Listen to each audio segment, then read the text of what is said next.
तो hello and welcome सभी aspirants का वीडियो नंबर 7 में। ये आपकी वीडियो लेक्चर सीरीज का 7th पार्ट है जिसमें हम करेंगे चैप्टर नंबर 7 और इसका टाइटल है प्रशासन का मानव संबंधी सिद्धांत एवं कर्मचारियों की मनोवैज्ञानिक आवश्यकताओं की पूर्ति। इसमें मेनली हम पढ़ने वाले हैं जो प्रशासन होता है या प्रबंधन होता है, उसके अंदर जो कर्मचारी होते हैं एक तरह से वो मशीनें तो होती नहीं, वो मानव होते हैं, वो इंसान होते हैं। तो उनके अंदर इंसानी भावनाएं होती है, उनके अंदर विचार होते हैं, उनकी अपनी क्रिया प्रतिक्रियाएं होती है। तो उनसे वो प्रभावित होते हैं अपने आसपास के माहौल से, उन पर को किस प्रकार से निर्देशित किया जाता है, उन पर कैसे शासन प्रशासन किया जाता है, तो उन सब चीज़ों से उन पर प्रभाव पड़ता है। तो उस चीज़ को हम डिटेल में स्टडी करने वाले हैं, जिससे हम तो चलिए आइए हम देखते हैं इसमें क्या क्या पॉइंट्स हैं। यह अध्याय यांत्रिक टेलरवाद से मानवीय संवेदनशीलता की ओर संक्रमण का प्रतिनिधित्व करता है। यांत्रिक टेलरवाद यानी जो टेलर थे उन्होंने एक तरह से ऐसे नियम बनाए थे जो रोबोट या मशीन के लिए सही हो, और उसमें मानव की जो भावनाएं हैं, जो उसके इमोशंस है, जो फीलिंग्स है, उसको किसी प्रकार से प्रशासन के नियम बनाने में कोई स्थान नहीं दिया था। लेकिन ये जो अध्याय हम करेंगे इसमें मानवीय संवेदनाओं को जो प्रशासन के अंदर, किसी भी संगठन के अंदर इंसान होते हैं, उनका वो किस प्रकार प्रभावित होते हैं प्रशासन के निर्णयों से, उनकी बातों से, तो उसके बारे में जो एक प्रकार से हमारा ट्रांजिशन है, जो यहाँ से यहाँ तक आने का जो यात्रा है ना, वो इस अध्याय में हम कवर करेंगे। इसका मानना है कि कर्मचारी केवल हाथ पैर नहीं बल्कि एक हृदय भी है। हृदय से मतलब हाथ पैर से मतलब है कि काम करने वाला पुर्जा नहीं है सिर्फ कर्मचारी, उसके पास एक हृदय भी है, उसका एक मन भी है। तो वो उन सब चीज़ों से प्रभावित होता है जिनसे आम मनुष्य प्रभावित होते हैं। उसमें भावनाएं होती है, उसमें एक प्रकार से वो सभी गुण होते हैं जो एक इंसान को बनाते हैं, दया, भावना, गुस्सा, ये सब होते हैं। प्रशासन का मुख्य कार्य लोगों के साथ और उनके द्वारा काम करना है। प्रशासन क्या होता है? प्रशासन लोग जो होते हैं, किसी संगठन में एक मुखिया होता है, उसके नीचे बहुत सारे लोग होते हैं, तो उनको नियंत्रण करना और उनसे जो भी प्रशासन या जो संगठन जिस विषय में काम कर रहा है, जिस क्षेत्र में काम कर रहा है, तो उनसे वो काम करवाना, ये होता है प्रशासन का उद्देश्य। तो इसमें लोग भी शामिल होते हैं। प्रशासन एक प्रकार से ऐसी क्रिया है जिसमें लोग शामिल होते हैं। तो फिर लोग अगर शामिल हैं तो उनकी भावनाएं भी इसमें बीच में आएंगी। अब आपके लिए महत्वपूर्ण एक प्रकार से अपील है कि आप चैनल को सब्सक्राइब करें वीडियो शुरू करने से पहले, और इस वीडियो को लाइक करें, और कमेंट करके वीडियो ख़त्म होने के बाद हमें ज़रूर बताएं कि आपको ये वीडियो कैसा लगा। इसमें आपको कोई त्रुटि, कोई कमी, कोई सुझाव या सुधार अगर आपको दिखता है तो आप वो हमें ज़रूर कमेंट्स के माध्यम से बताएं। तो चलिए फिर चैप्टर शुरू करते हैं। अब देखिए, इस अध्याय जो 7वां आपका अध्याय है, कर्मचारी और प्रशासन में उनके जो भी दखल होती है उसको समझने के लिए, तो उसके मूल सिद्धांत और इस पाठ का, इस अध्याय का हम एक तरह से सारांश, निचोड़ इस स्लाइड में हम समझेंगे। परिवर्तन का आधार, इस बिंदु से क्या मतलब है? यह अध्याय यांत्रिक टेलरवाद से मानवीय संवेदना और संक्रमण का प्रतिनिधित्व करता है। इसका मानना है कि कर्मचारी केवल हाथ पैर नहीं, ये बिंदु हमने देख लिया है कि जो संगठन है, प्रशासन है, उसके अंदर मनुष्य होते हैं, उनके अंदर एक हृदय होता है, वो भावनाओं से, प्रतिक्रियाओं से, निर्णयों से प्रभावित होता है, उस पर असर पड़ता है। केंद्र बिंदु, प्रशासन का मुख्य कार्य लोगों के साथ और उनके द्वारा काम करना है। लोगों से काम करवाना और लोगों के साथ काम करना ही प्रशासन होता है ना। यह अध्याय सिखाता है कि सामाजिक संतोष ही आर्थिक प्रगति की कुंजी है। सामाजिक संतोष यानी कि आसपास का जो माहौल है, वातावरण है कर्मचारियों के साथ, उनको ऐसा नहीं कि आप लगा दो दिन रात काम करने में कि मुझे नहीं मतलब तुम्हारा परिवार, तुम्हारी पर्सनल लाइफ से, तुम बस मुझे मेरा काम करके दो और ज़्यादा से ज़्यादा मुझे लाभ दो, ऐसा नहीं करना चाहिए। उनका सामाजिक संतोष, जो उनका सामाजिक परिवेश है, उसमें भी संतुलन रहना चाहिए। संगठन में मानवीय तत्व की उपेक्षा करना दीर्घकालिक विफलता का कारण बनता है। अगर कोई संगठन है, उसका कोई मुखिया है, वो मानवीय तत्व क्या होते हैं? एक मशीन में और एक इंसान में जो फ़र्क होता है, उसी को यहाँ पे मानवीय तत्व बताया गया है। मशीन ऑर्डर लेती है, काम कर देती है, ना उसको खाना चाहिए, ना उसको किसी प्रकार की भावना चाहिए, ना उसको थकान होती है, ना उसको एक तरह से भावनात्मक संवेग उसमें उत्पन्न होते हैं। वो बस काम के लिए बनी होती है। जब तक उसके सब पुर्जे कल पुर्जे ठीक हैं वो काम कर सकती है। अगर कोई व्यक्ति इंसान को, कोई संगठन या कोई प्रशासक इंसान को मशीन की तरह समझे और उससे काम करवाए और उसकी भावनाओं की इज्जत ना करे, तो वो एक तरीके से वो संगठन फेल हो सकता है लॉन्ग टर्म में, आगे आने वाले समय में। तो ये बताया जा रहा है, केंद्र बिंदु इस अध्याय का यही है। तो इस अध्याय में हम क्या सीखेंगे, कर्मचारियों के साथ कैसा व्यवहार करना चाहिए, किस तरह से कर्मचारियों की भावनाओं को ध्यान में रखकर उनका आदर करना चाहिए, उनका सम्मान करके उसके हिसाब से अपने निर्णयों में परिवर्तन लाना चाहिए। अब ऐतिहासिक पृष्ठभूमि, ये जो विषय है, ये जो सोच है कि कर्मचारी भी इंसान होते हैं, इसकी शुरुआत कहाँ से हुई, इसकी पृष्ठभूमि देखते हैं। औद्योगिक युग में मानव को मशीन के रूप में देखने की सीमाएं विफलता इसकी ये है कि उद्योग का जो युग है, आज का जो युग है उद्योग का युग है, मशीनों से चीज़ें बनती है उद्योगों में, तो उसको इंसान के रूप में देखना चाहिए, ना कि एक मशीन के रूप में। एल्टन मेयो के हॉर्थोन प्रयोग, एल्टन मेयो एक वैज्ञानिक थे, हॉर्थोन एक लेबोरेटरी थी, एक प्रकार से एक फैक्ट्री थी, उसमें एल्टन मेयो ने प्रयोग किए थे। 4 व्यापक प्रयोगों से निकले क्रांतिकारी निष्कर्ष। इन्होंने कोई 4 प्रयोग किए थे, उसको हम आगे समझेंगे डिटेल में। जैसे कि ये जो बिंदु यहाँ पे सब दिए हुए हैं, ये इस पूरे चैप्टर का एक तरह से इंडेक्स है, डिटेल है, अनुक्रमणिका दी हुई है कि आगे हम क्या पढ़ने वाले हैं। मैरी पार्कर फोलेट का एकीकरण सिद्धांत, मैरी पार्कर वैज्ञानिक और फोलेट जो वैज्ञानिक थे, इन्होंने एकीकरण का कोई सिद्धांत दिया था, वो हम पढ़ेंगे। संघर्ष, समाधान और समन्वयन के नियम, आपस में कर्मचारियों में जो संघर्ष होता है उसका समन्वयन कैसे करें, उसमें कोऑर्डिनेशन कैसे करें, उसके नियम थे। शैक्षणिक पद्धति में यह सिद्धांत व्यवहारवादी क्रांति का अग्रदूत है, प्रैक्टिकल बातें करता है, ऐसा नहीं कि नियम बना दिया ऐसा ही होना चाहिए, थ्योरी होती है नियम। अब व्यवहारवाद क्या होता है कि ग्राउंड पे जहाँ पे वो चीज़, वो जो नियम अप्लाई होते हैं, उस जगह पे अगर वो नियम फिट नहीं हो रहे, उसको किसी तरह से वो लागू नहीं किए जा सकते किसी समस्या की वजह से, किसी परेशानी की वजह से, तो उनको समझना, ये व्यवहारवाद होता है।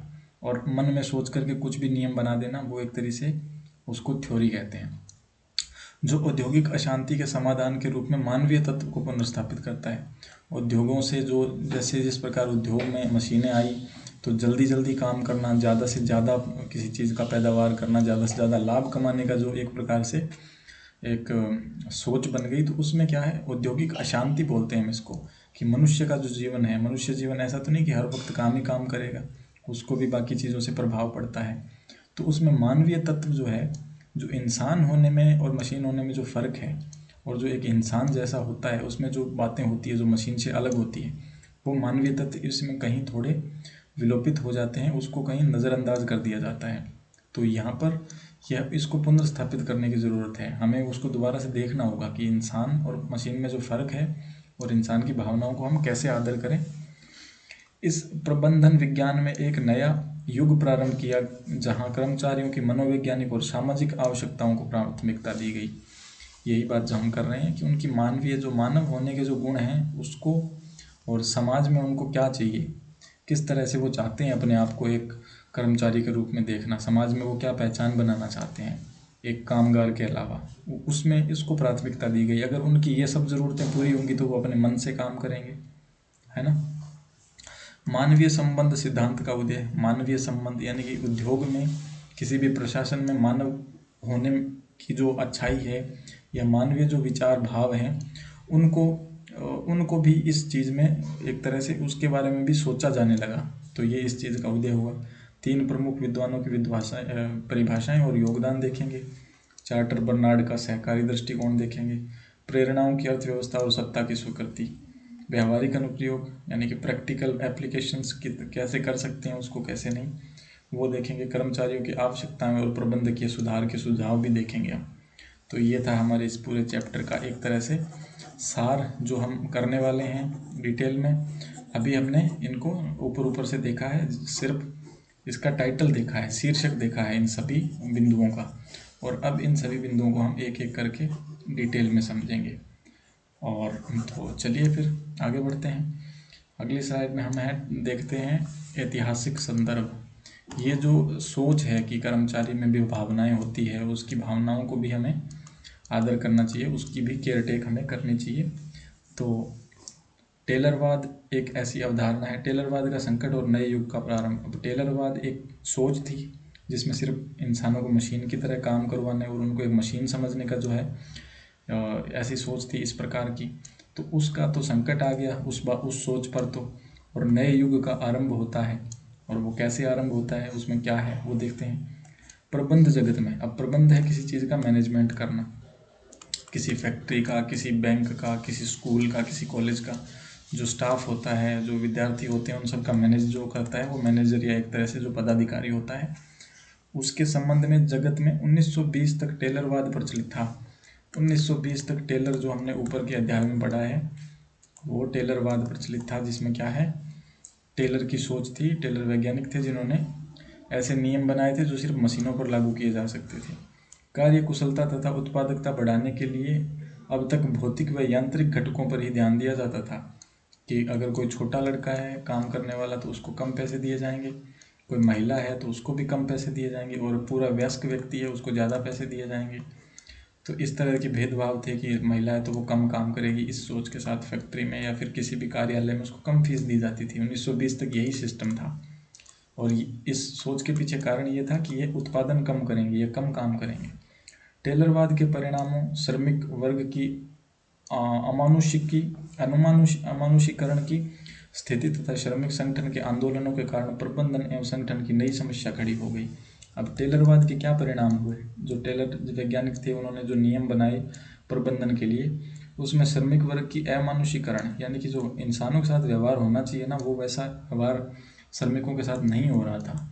अमानवीय व्यवहार उसके साथ हो रहा था काम लेने के लिए, ज़्यादा से ज़्यादा उत्पादन करने के लिए। तब ऐसी स्थिति में क्या हुआ, जो श्रमिक जो थे उनका एक तरह से समुदाय, एक समाज, एक संगठन बन गया, और वो संगठन बना करके आंदोलन करने लगे उसके खिलाफ कि हमें अपने अधिकार चाहिए। तो उस दौरान फिर प्रबंध एवं संगठन की नई समस्या खड़ी हो गई, और ये जो नई सोच जो हम इस अध्याय में पढ़ने वाले हैं कि कर्मचारियों की भावनाओं को महत्व दिया जाना चाहिए, उसकी प्रारंभ जो है 1920 के बाद हुई। 1920 तक तो टेलरवाद ही चल रहा था। अब देखिए संकट के कारण, क्या कारण हुए थे इस संकट के, कि टेलरवाद पर संकट आ गया। टेलरवाद की सीमाएं, एक उसकी लिमिट थी, एक मनुष्य को मशीन का हिस्सा माना गया, जिससे कर्मचारियों में असंतोष और अलगाव की भावना बढ़ी, जैसा कि हमने डिस्कस किया है। ये उसमें कमियां थी टेलरवाद के अंदर। औद्योगिक अशांति, पूंजीवादी उद्योगों में हड़तालों और आंदोलनों की बढ़ती लहर ने उत्पादन को गंभीर रूप से प्रभावित किया। अब जब इस प्रकार के उन पर शोषण हुआ, एक तरह से उनको मशीन समझ के उनसे ज़्यादा काम करवाने की सोच रखी गई, तो वो आंदोलन करने लगे। ऐसे में फिर क्या रिजल्ट हुआ कि उद्योग ही प्रभावित होने लगे। जो उत्पादन, मान लो कि एक कोई उद्योग है जिसमें बैग बनती है रोज़ की 1000, अब श्रमिक हड़ताल पे चले गए तो वो रोज़ 150 बैग बनाने लगा, तो उसका उत्पादन नीचे गिर गया। और वैसे वो उन पर शोषण, एक तरह से उस तरह का व्यवहार और उस तरह का प्रबंधन करके वो क्या चाहते थे कि ज़्यादा से ज़्यादा बढ़े, लेकिन बढ़ने के बजाय ये तो घट गया। तो अब हमें कोई ऐसा तरीका चाहिए था जो श्रमिकों में असंतोष भी ना पैदा करे और उत्पादन भी बढ़ाए। अब समाधान की खोज की गई। फिर उसके बाद तो समाधान की खोज में क्या खोजा गया, नया दृष्टिकोण जो आया, उद्योग मालिकों ने समाजशास्त्रियों और मनोवैज्ञानिकों से परामर्श लिया। समाजशास्त्री जो है वो समाज का अध्ययन करते हैं, समाज के सारे बिंदुओं को समझते हैं। तो वो उन्होंने बताया कि अगर मनुष्य समाज में रहता है तो समाज का उस पर प्रभाव पड़ता है, और जो भी चीज़ समाज से संबंधित हो वो समाजशास्त्र में आएगी।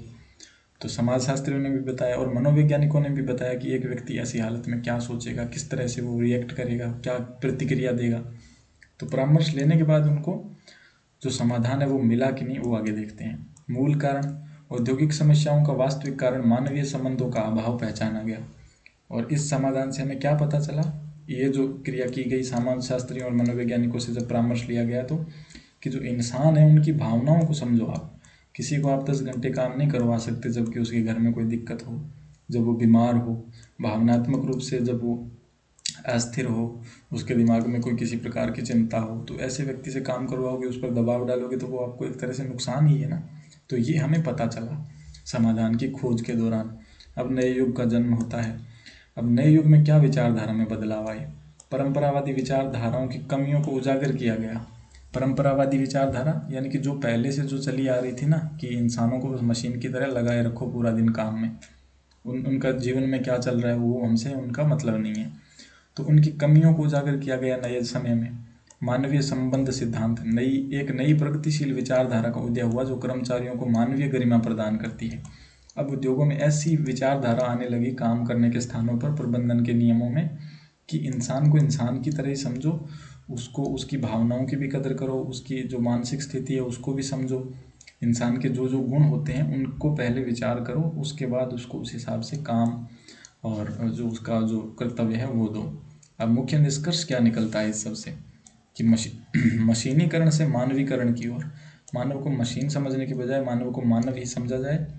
आर्थिक से सामाजिक प्रेरणा की ओर, ऐसा नहीं कि उसको कितने ज़्यादा पैसे देकर भी काम करवाओगे तो आप नहीं करवा पाओगे, उसकी सामाजिक स्थिति भी सुधरनी चाहिए, वो अपने घर परिवार अपने जान पहचान के लोगों से भी मिले जुले, इतना उसको समय भी मिले, आवश्यक अवकाश भी मिले। नियंत्रण से सहभागिता की ओर, अब पहले जो परंपरागत तरीका था उसमें क्या है कि एकदम पूरी तरह से उसको कंट्रोल करना, उसके गले में रस्सी बांध के रखना, सच में रस्सी नहीं, मतलब एक तरह से उसका कोई उसकी एक भी बात नहीं सुनना, नियंत्रण पूरा करना। और सहभागिता का मतलब होता है कि उससे भी पूछा जाए कि अगर ये निर्णय ले रहे हैं तो इसमें तुम क्या सोचते हो। तो इस तरह से ये बदलाव हुए और ये निष्कर्ष निकले। यह परिवर्तन केवल प्रबंधकीय रणनीति में बदलाव नहीं था, बल्कि मानव गरिमा की पुनर्स्थापना का एक दार्शनिक आंदोलन था। मानव की जो गरिमा होती है, जो उसका एक प्राइड होता है, उसकी पुनर्स्थापना हुई, दोबारा उसको जगह मिली, एक आंदोलन था। यह स्वीकार किया गया कि कार्यस्थल पर सामाजिक संतुष्टि और मनोवैज्ञानिक सुरक्षा ही दीर्घकालिक सफलता की या दीर्घकालिक आर्थिक सफलता की आधारशिला है। किसी संगठन में काम करने वाले व्यक्तियों का अगर मानसिक संतुलन सही नहीं है, उनकी भावनाएं आप आदर नहीं करोगे, उनकी भावनाओं को दबाओगे, तो आप आर्थिक रूप से भी सफल नहीं हो पाओगे। जैसे हमने यहाँ पे देखा, जो 1000 बैग बनाने वाली कंपनी थी, फैक्ट्री थी, वो 150 पे आ गई, तो घाटा हुआ उनको भी और आपको भी। तो आप ऐसा करो कि उन पर इतना प्रेशर भी नहीं डालो कि वो उनको रोज़ 1000 बनाए, आप ऐसा करो कि ऐसा सिस्टम बनाओ कि उनको भी अपना टाइम मिले अपने परिवार फैमिली के लिए, और 750 बैग का निर्णय, जिससे 150 वाला लॉस भी आपको नहीं होगा और 1000 तक आप अपना लालच भी मत करो। अब हम देखते हैं विद्वानों के मत, जो अलग अलग विद्वान हैं वो इस विषय में क्या सोचते हैं। मानवीय संबंध का जो सिद्धांत है, अब ये मानवीय संबंध किससे है? मानवीय संबंध प्रशासन से। प्रशासन क्या होता है? मैनेजमेंट, किसी भी चीज़ का, किसी फैक्ट्री का, किसी कार्यालय का, किसी ऑफिस में जो कर्मचारी होते हैं उनके साथ किस तरह का बिहेवियर, उनको किस तरह से नियंत्रित करना है, आदेश देना है, आदेशों का पालन करवा के जो काम करने के लिए वो आए हैं वो करवाने का। तो इसमें प्रशासन के अंदर जो मानव के जो संबंध है उसको हम समझेंगे, उसके सिद्धांत, परिभाषाएं और दार्शनिक आधार। तो अलग अलग विद्वानों ने क्या कहा है वो देखते हैं। यह विचारधारा मानव को सिर्फ उत्पादन का साधन न मानकर उसके साथ मानवीय आधार पर व्यवहार करने पर बल देती है। उसको सिर्फ मशीन नहीं माननी, हमने कई बार ये चीज़ देख ली है, उसको मानवीय आधार पर समझो। यह संगठनात्मक सफलता के लिए कर्मचारियों की सामाजिक और मनोवैज्ञानिक आवश्यकताओं की पूर्ति अनिवार्य मानती है। कि कर्मचारियों की जो सामाजिक आवश्यकता है, सामाजिक आवश्यकता क्या होती है? अपने परिवार के साथ समय व्यतीत करे, अपनी फैमिली में मिले जुले, त्यौहार जो है वो भी मनाए, अपने इच्छा से कहीं घूम फिर भी ले, उसको पूरा समय मिले। मनोवैज्ञानिक कहीं काम कर करके ऐसा ही नहीं कि उसको पूरी नींद भी ना मिले, आराम भी ना मिले, एक तरह से पागल जैसा हो जाए। तो ये सब मनुष्य की आवश्यकता होती है, मशीन को ये सब आवश्यकताओं की ज़रूरत नहीं पड़ती है, तो उनकी पूर्ति करना जरूरी मानता है ये सिद्धांत, मानवीय सिद्धांत। अब मेयर क्या कहते हैं इस बारे में, परिभाषा देखते हैं मेयर की। मानवीय संबंध व्यक्तियों के साथ व्यक्तिगत एवं सामूहिक रूप से व्यवहार करना है जिससे कार्य करने की भावना जागृत हो। ठीक है। मुख्य बिंदु, कर्मचारियों को केवल आदेश देना नहीं बल्कि उनके भीतर से कार्य करने की इच्छा और प्रेरणा उत्पन्न करना ही वास्तविक प्रबंधन है। ऐसा नहीं कि आप उनको अपना गुलाम समझो और ऐसे करो कि मैंने बोल दिया तो आपको करना ही होगा, बल्कि दूसरे तरीके अपनाओ, उनको मोटिवेट करो, उनको प्रेरित करो कि हाँ आप ये कर सकते हो, आप में ये योग्यता है, काबिलियत है, अगर आप ये काम करोगे तो चलो मैं आपको एक्स्ट्रा पैसे दूंगा, एक्स्ट्रा बोनस दूंगा।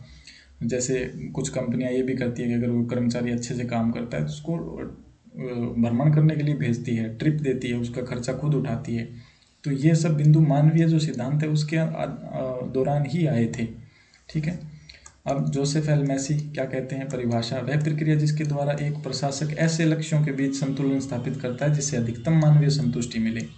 देखो ये वही बात है जो हमने ऊपर देखी, ऐसी प्रक्रिया जिसके द्वारा एक प्रशासक, एक जो बॉस है किसी कंपनी का, किसी बैंक का, किसी संस्था का, किसी संगठन का, वो ऐसे लक्ष्य बनाता है जिससे उसके कर्मचारी है उसकी मानवीय आवश्यकता भी पूर्ति हो और उसका उत्पादन का जो लक्ष्य है वो भी पूरा हो, दोनों में एक तरह से सामंजस्य, मेलजोल बना रहे, कोई भी एक जैसे एक दूसरे से प्रभावित हुए बिना अपना सबका काम चलता रहे। मुख्य बिंदु क्या है? संगठनात्मक उद्देश्यों और कर्मचारियों की व्यक्तिगत आकांक्षाओं के बीच सामंजस्य स्थापित करना। प्रशासक का प्राथमिक दायित्व है। ऐसा नहीं कि बस उसको अपने उत्पादन से मतलब है, उसको अपने प्रॉफिट से मतलब है, उसको अपने लाभ से मतलब है। उसको ये भी सुनिश्चित करना चाहिए कि मेरे कर्मचारियों का सामाजिक जो ज़रूरतें हैं, सामाजिक आवश्यकताएं हैं, वो पूरी हो रही है कि नहीं। रॉबर्ट साल्टनस्टॉल क्या कहते हैं?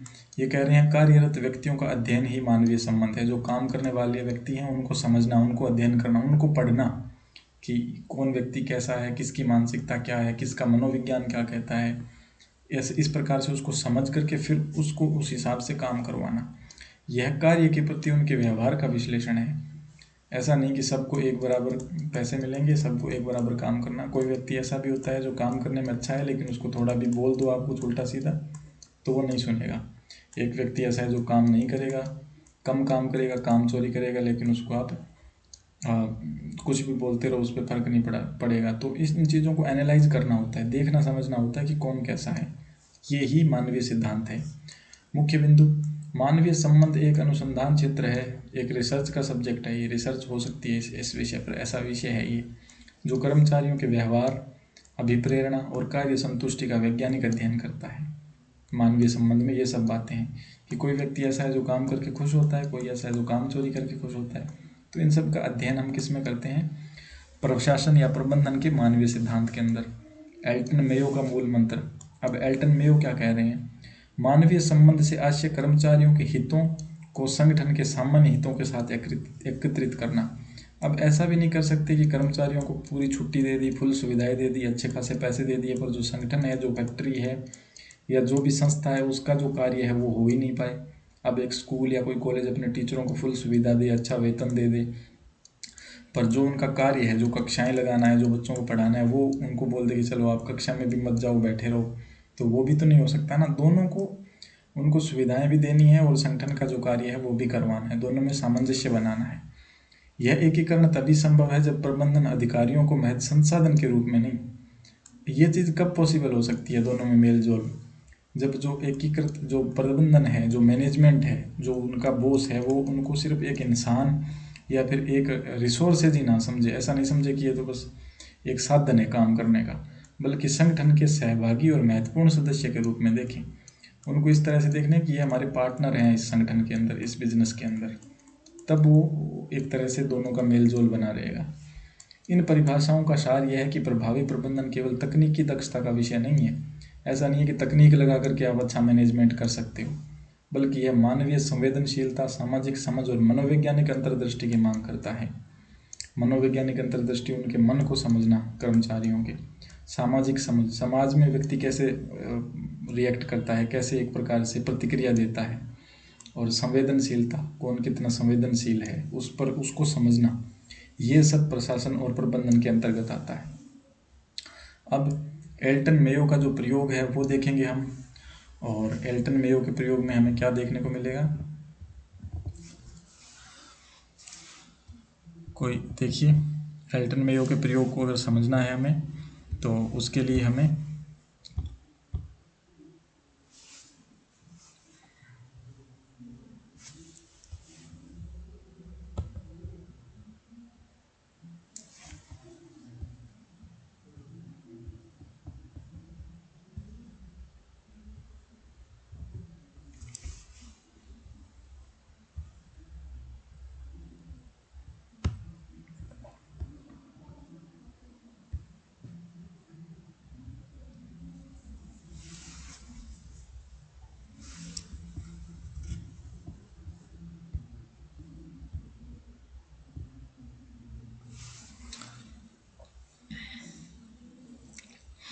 हाँ, तो एल्टन मेयो के हॉर्थोन प्रयोग में क्या है? एल्टन मेयो एक वैज्ञानिक थे। एल्टन मेयो वैज्ञानिक थे और एक मनोवैज्ञानिक थे। उन्होंने शिकागो में क्या किया? शिकागो शहर में, अमेरिका का शहर है शिकागो, उसके अंदर हॉर्थोन नाम की एक कंपनी थी, एक फैक्ट्री थी, उसके अंदर प्रयोग किया था। और ये प्रयोग कब किया था उन्होंने? 1924 से लेकर के 1933 तक किया था। और इसमें उन्होंने क्या किया था? लगभग एक दशक तक, मतलब 10 साल तक किया था। उसका उद्देश्य क्या था? वो क्यों करना चाहते थे? कार्य कुशलता को प्रभावित करने वाले कारकों की पहचान। अब कार्य कुशलता क्या होती है? जो कर्मचारी होते हैं उनको जो काम करने की जो क्षमता है, उसको क्या क्या चीज़ें प्रभावित करती है, क्या किस किस चीज़ से कार्य करने की क्षमता पर फर्क पड़ता है, उनकी पहचान करना चाहते थे वो, कि जो हमारे कर्मचारी है वो किस किस चीज़ से प्रभावित होते हैं, मनोवैज्ञानिक कारण, सामाजिक कारण, उन सब कारणों की पहचान करना चाहते थे। ये प्रयोग प्रबंधन इतिहास में सबसे प्रभावशाली अध्ययन माने जाते हैं, क्योंकि इन्होंने यह सिद्ध किया कि भौतिक कारकों की तुलना में सामाजिक और मनोवैज्ञानिक कारक अधिक महत्वपूर्ण है।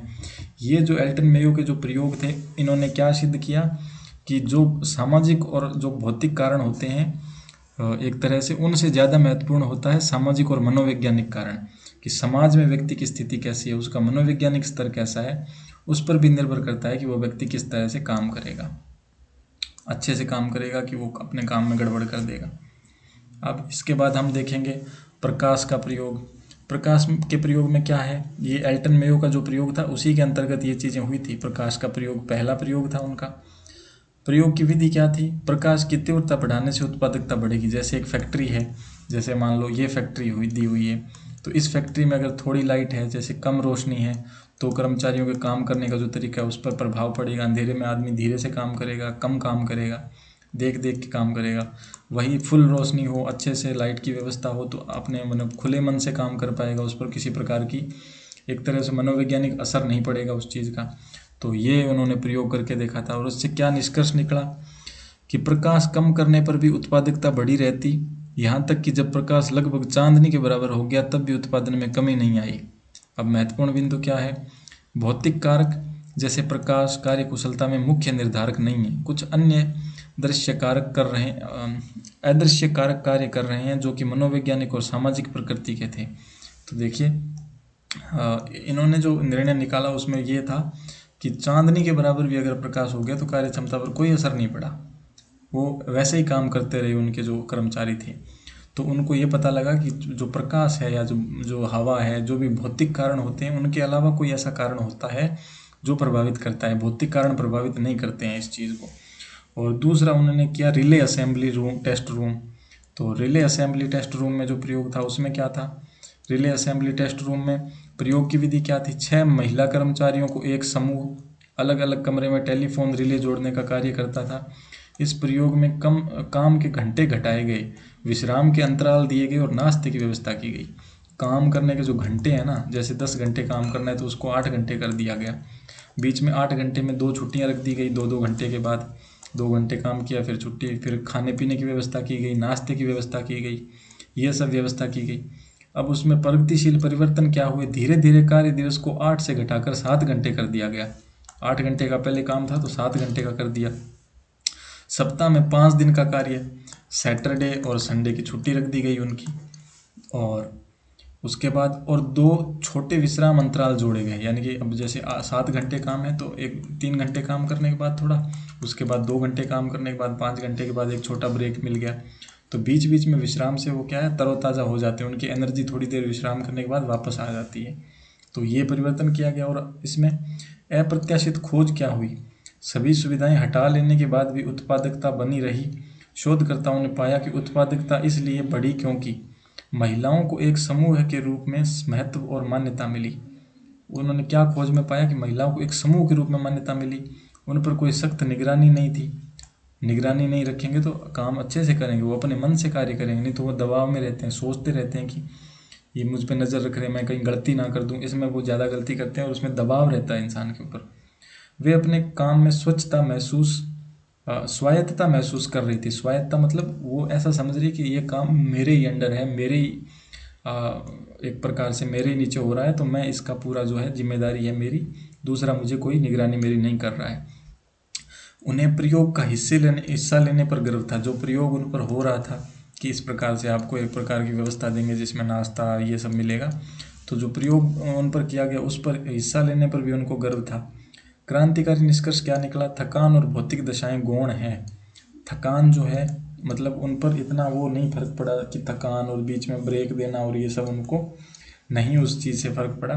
सामाजिक मान्यता मतलब उनको एक तरह से ग्रुप समझा गया, 6 लोगों को एक साथ, 6 महिलाओं को एक साथ बांटा गया, तो उन पर थकान, नाश्ता और विश्राम और जो छुट्टियां मिली थी, जो ब्रेक मिले थे, उनका कोई फर्क नहीं पड़ा पर लेकिन उस चीज़ का ज़्यादा फर्क पड़ा कि उनको एक मान्यता मिली, उनको एक तरह से उनको एक पहचान मिली।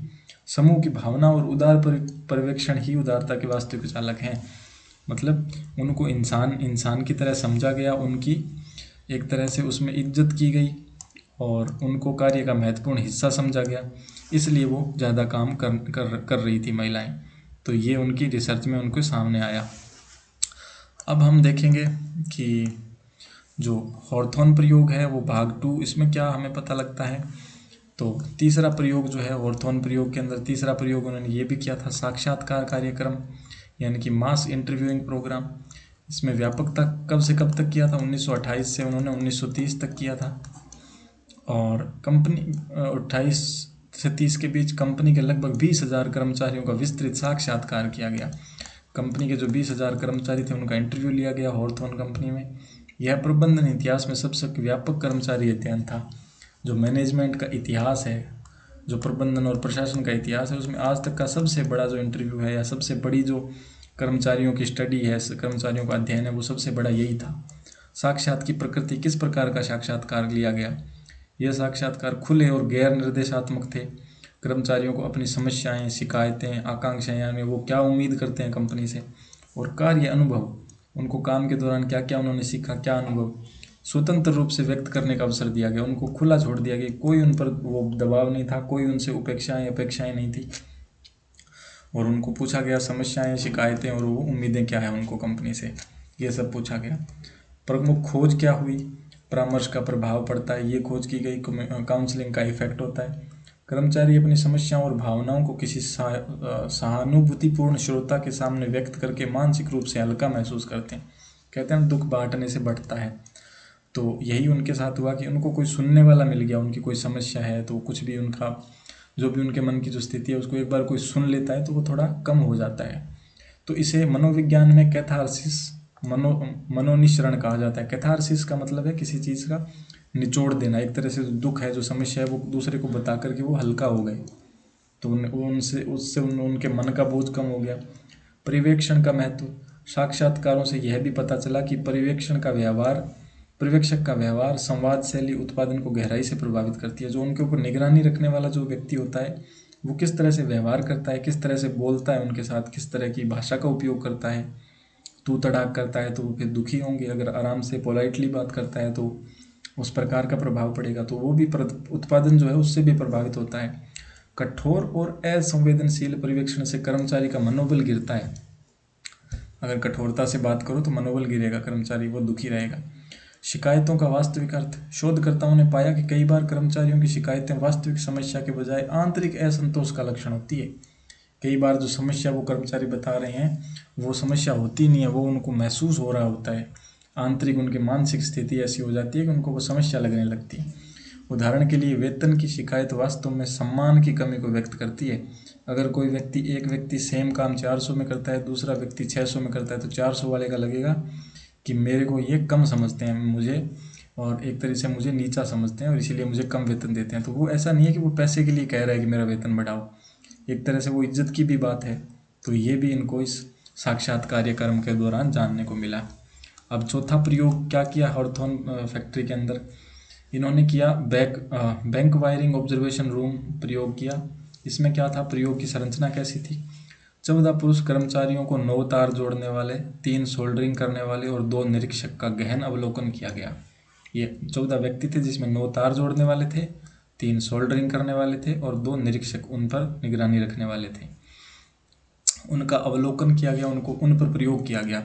उन्हें एक अलग कमरे में रखा गया जहां शोधकर्ता उनके व्यवहार, बातचीत और कार्य प्रतिमानों का अध्ययन करते थे। क्रांतिकारी खोज क्या हुई, अनौपचारिक समूह। कर्मचारियों ने अपने स्वयं के अनौपचारिक समूह बना लिए थे जिनके अपने नियम, मानक और व्यवहार संहिताएं थी। आपस में एक छोटा ग्रुप बन जाता है, वो अपने नियम बना लेते हैं कि हम इस वक्त खाना खाएंगे, ये ऐसे काम करेंगे, तुम ये काम करोगे। अपने ग्रुप के अंदर, छोटे से ग्रुप के अंदर एक ऐसा अनौपचारिक ग्रुप बन जाता है जिसका फैक्ट्री में कोई रिकॉर्ड नहीं होता, पर वो कर्मचारी जो अपना ग्रुप है उसके अंदर ही वो नियम लागू होते हैं। तो इसके अतिरिक्त समूह के अलिखित नियम जो हैं उसमें बहुत अधिक काम ना करो। जो कर्मचारी बहुत ज़्यादा उत्पादन करता था उसे रेट बस्टर कहा जाता था। रेट बस्टर यानी कि बहुत ज़्यादा कोई काम अगर किसी इंडस्ट्री में 10 लोग हैं और उसमें एक बहुत ज़्यादा काम करता है और बाकी लोग साधारण काम करते हैं, तो वो इन पर दबाव बनेगा कि तुम भी इसके जैसा काम करो। तो वो एक नियम ये भी बन गया कि सब नॉर्मल काम करो जितना ज़रूरी है। और कहा जाता है और समूह द्वारा सामाजिक दबाव डाला जाता था। अब दबाव तो डालेंगे ही ना, बाकी अगर कम काम करेंगे या फिर सामान्य काम करेंगे और ये एक ज़रूरत से ज़्यादा या बहुत अधिक मेहनत करेगा, तो इस पर ये दबाव डालेंगे कि तुम भी नॉर्मल काम करो ताकि हम भी तुम्हारे जैसे सामान्य ही लगे। अब बहुत कम काम ना करो। जो कर्मचारी कम काम करता है उसे चिस्लर कहा जाता था। तो ये भी संज्ञा आप याद रख सकते हैं कि कम काम करने वाले को चिस्लर कहा गया। निरीक्षकों को सब कुछ मत बताओ। जो उन पर नज़र रखने वाले हैं उनको सब कुछ छोटी छोटी बातें मत बताओ। उससे क्या है, समूह की भावना बिगड़ती है। समूह सदस्यों से वफादारी की अपेक्षा थी। जो उनका छोटा जो ग्रुप था उसमें वफादारी रखने की अपेक्षा उम्मीद की जाती थी। खुद को अलग मत रखो, सभी को समूह का हिस्सा बना रहना था। अब ऐसा नहीं कि 14 लोगों का ग्रुप है उसमें 2 अलग बैठ गए, 3 अलग बैठ गए। एक ग्रुप में रहो ताकि जब उनका कोई मुद्दा उठाने की जो बात आती है तो मिलजुल के सब अपना मुद्दा उठा पाए, उनकी आवाज़ सुन पाई जाए। नहीं तो 2 कुछ बोलेंगे, 3 कुछ बोलेंगे तो वो एक तरह से उनका जो मुद्दा है वो दब जाएगा और वो एक शोर बन जाता है। सामाजिक दबाव की शक्ति। अब इससे क्या पता चला कि कर्मचारी संगठन के औपचारिक नियमों और प्रोत्साहन योजनाओं के बजाय समूह के बनाए मानकों का अधिक पालन करते थे। जो कंपनी के नियम थे उससे ज़्यादा उनका जो छोटा ग्रुप था उसका अधिक पालन करते थे। यदि कोई समूह के नियमों का उल्लंघन करता तो उसे सामाजिक बहिष्कार का सामना करना पड़ता। ऐसा भी वो अपने एक छोटे लेवल पर उसको अपने ग्रुप के अंदर ही दंडित करते थे। कोई बहुत बड़ा दंड भी नहीं होता था और वो नियम बने और पालन भी करता रहता। अब इससे क्या निष्कर्ष निकला?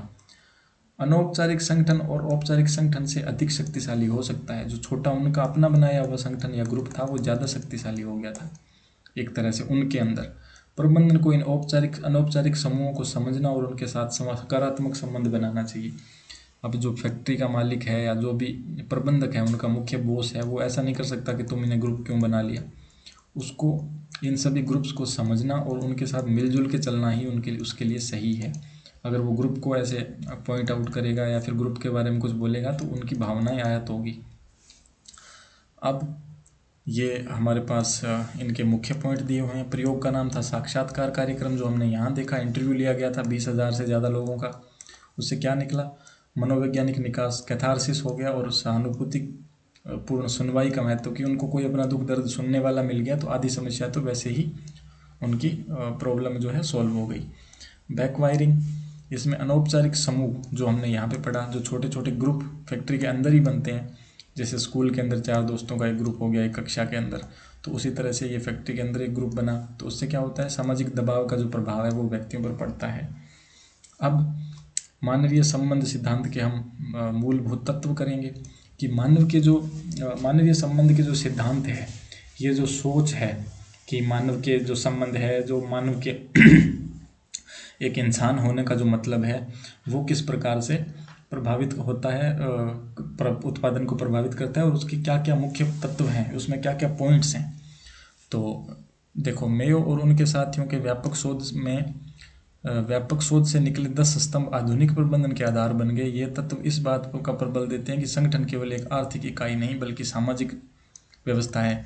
कोई भी संगठन है, कोई भी कंपनी है, कोई भी संस्था है, तो वो सिर्फ एक पैसे के आधार पर बना हुआ संगठन नहीं है, वो एक प्रकार से समाज है, एक छोटा समाज। तो अब इसमें देखते हैं कि क्या क्या बिंदु होते हैं। मानवीय तत्व की केंद्रीयता, कर्मचारी मशीन का पुर्जा नहीं बल्कि हार्ड मास का चेतन प्राणी है, उसकी भावनाएं, आकांक्षाएं और सामाजिक आवश्यकता होती है।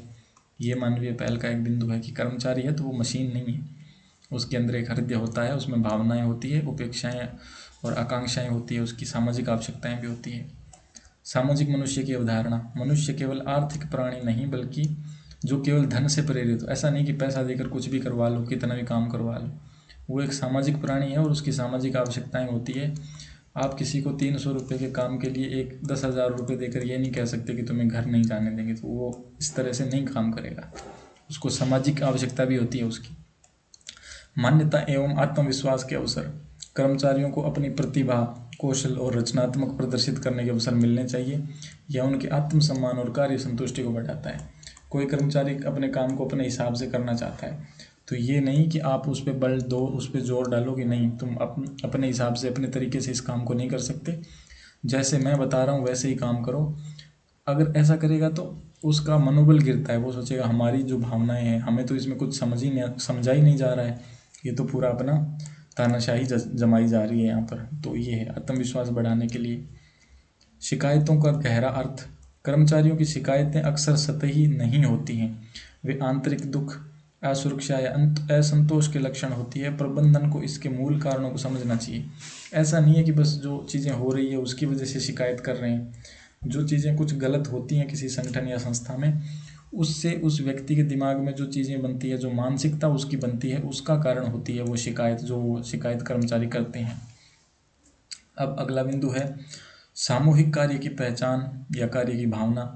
कार्य केवल व्यक्तिगत प्रयास नहीं है। अब एक पूरी कंपनी में ऐसा नहीं है कि सब व्यक्ति अपना अलग अलग काम करें और कंपनी का काम भी अच्छे से चलता रहे। एक प्रकार से उनको एक टीम की तरह काम करना पड़ता है, बल्कि एक टीम वर्क है। सहयोग करना पड़ता है एक दूसरे का, एक दूसरे से कोऑर्डिनेशन बना के रखना पड़ता है, एक दूसरे से पूछताछ के कि समन्वय बना लें, मेल जोल बना करके काम करें।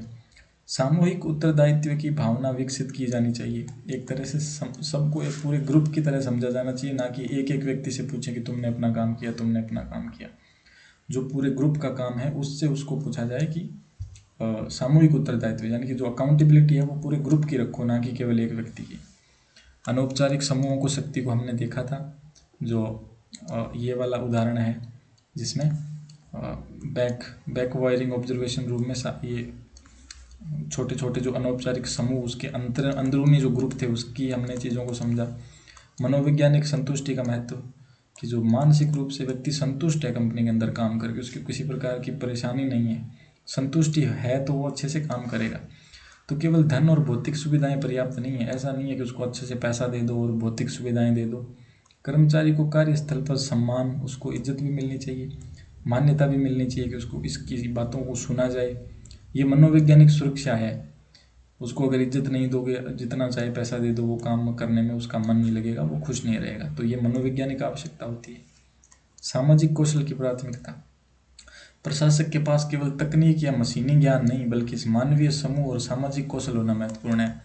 वो अगर कोई फैक्ट्री है उसमें मशीनें कैसे चलती है, तकनीक कैसे काम करती है, ये सब ज्ञान होने के साथ साथ जो बॉस होता है, जो प्रबंधक या प्रशासक होता है, उसके पास ये भी समझ होनी चाहिए कि समाज में व्यक्ति किस प्रकार से कार्य करता है, किस प्रकार से क्रिया प्रतिक्रिया करता है, व्यक्ति का मनोविज्ञान क्या है। अगर हम उसको ये बोलेंगे तो वो क्या प्रतिक्रिया करेगा, उस पर क्या प्रभाव पड़ेगा। उदार एवं सहानुभूतिपूर्ण पर्यवेक्षण। तानाशाही, कठोर और दंडात्मक पर्यवेक्षण के स्थान पर मित्रवत, सहायक और प्रेरक मार्गदर्शन अधिक प्रभावी होता है। तानाशाही अपना नियंत्रण, उसको बोल दो कि ये करना है और ऐसे करना है, ऐसे ही करो, अपने तरीके से मत करो, वो तानाशाही हो गई। अगर छोटी बड़ी गलती होगी तो दंड दो उसको, इसके पैसे काट लो, 10 मिनट लेट हो गया तो पूरे दिन का उसका पैसा काट लो। ऐसे इस प्रकार का जो माहौल है वो भी उसको एक तरह से हतोत्साहित करता है। मित्रवत व्यवहार करो, उसका सहयोग करो, अगर कोई छोटी बड़ी समस्या है तो उसका मार्गदर्शन करो कि तुम ऐसे काम करोगे तो तुम्हारा कार्य क्षमता है जो बढ़ेगी।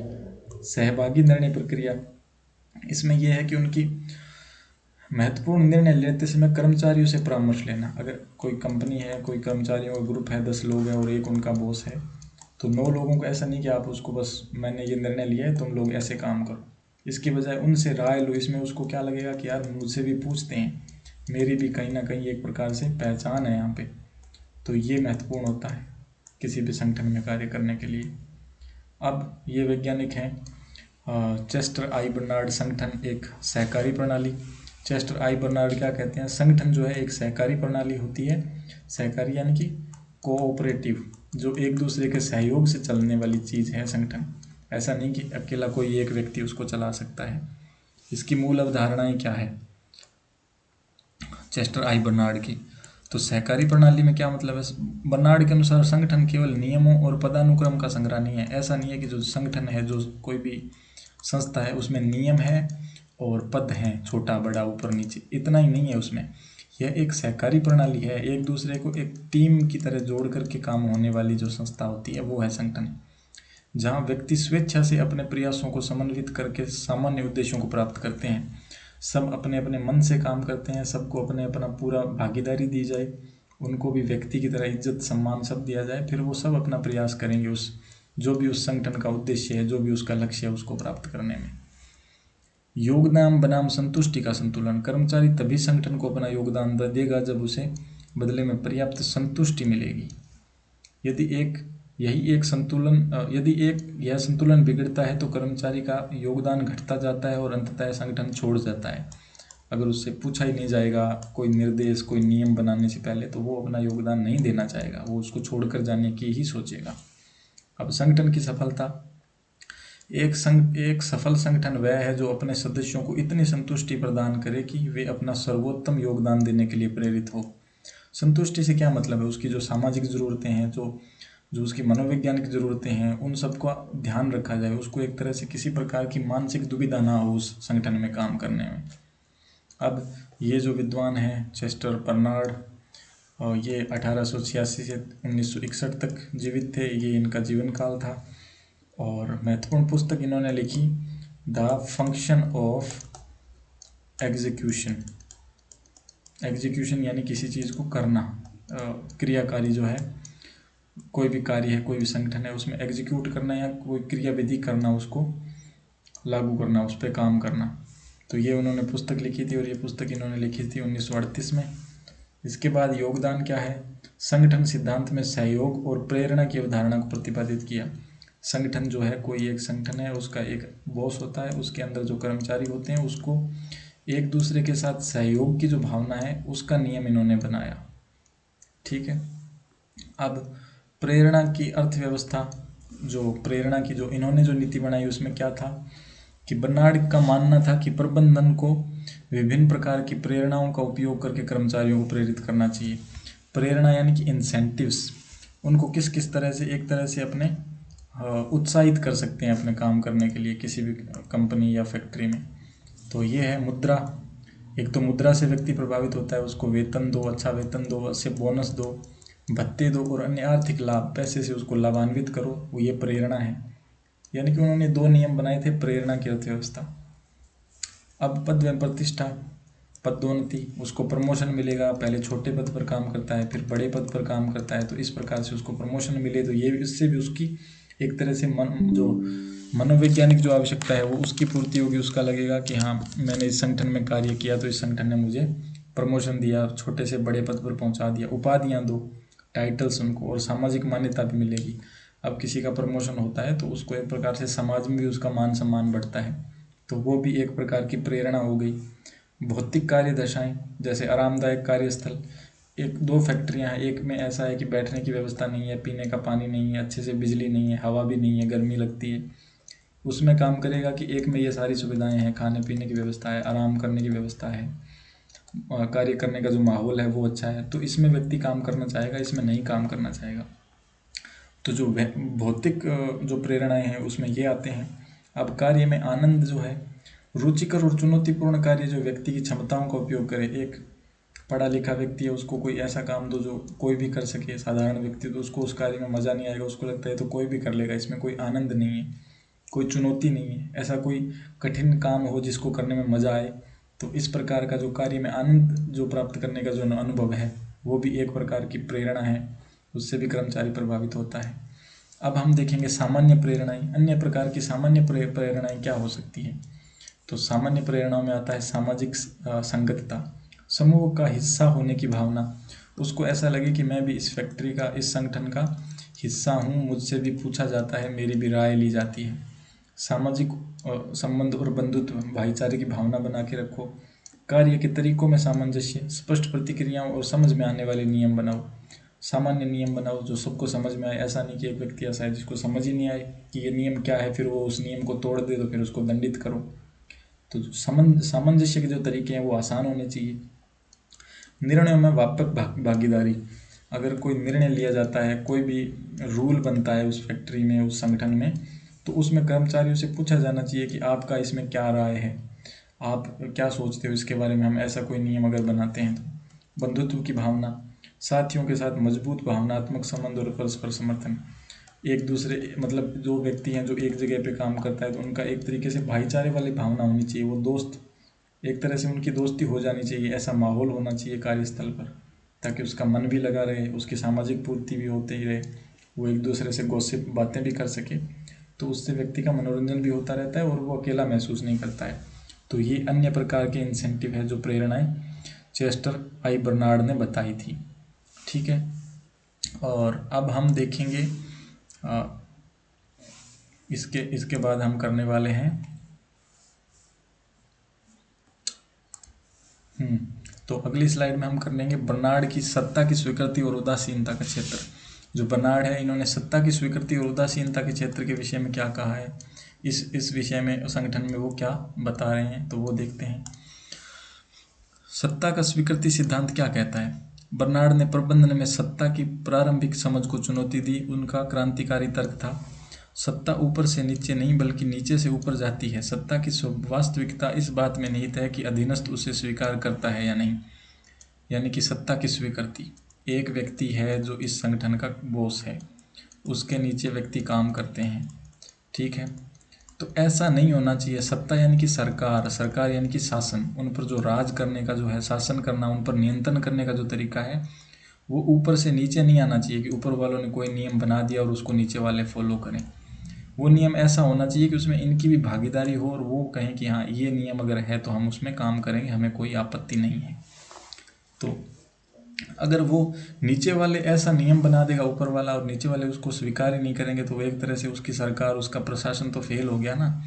तो ये तरीका बताते हैं कि सत्ता की स्वीकृति है या नहीं। बर्नार्ड बताते हैं यदि कर्मचारी किसी आदेश को मानने से मना कर दे तो वह आदेश देने वाली सत्ता शून्य हो जाती है। कोई बॉस है, वो कोई आदेश देता है और कर्मचारी उसको मानता ही नहीं, इस वजह से क्योंकि वो उसकी जो ज़रूरतें हैं उसके अनुसार नहीं है और उनका एक प्रकार से उसमें भागीदारी नहीं है, उसको ऐसा लगता है कि ये तो मेरे खिलाफ हो गई चीज़ें, तो उसका मतलब क्या रह गया, फिर वो किस प्रकार की सत्ता हुई, वो तो एक तरह से फेल हो गया ना सरकार के रूप में, सत्ता के रूप में।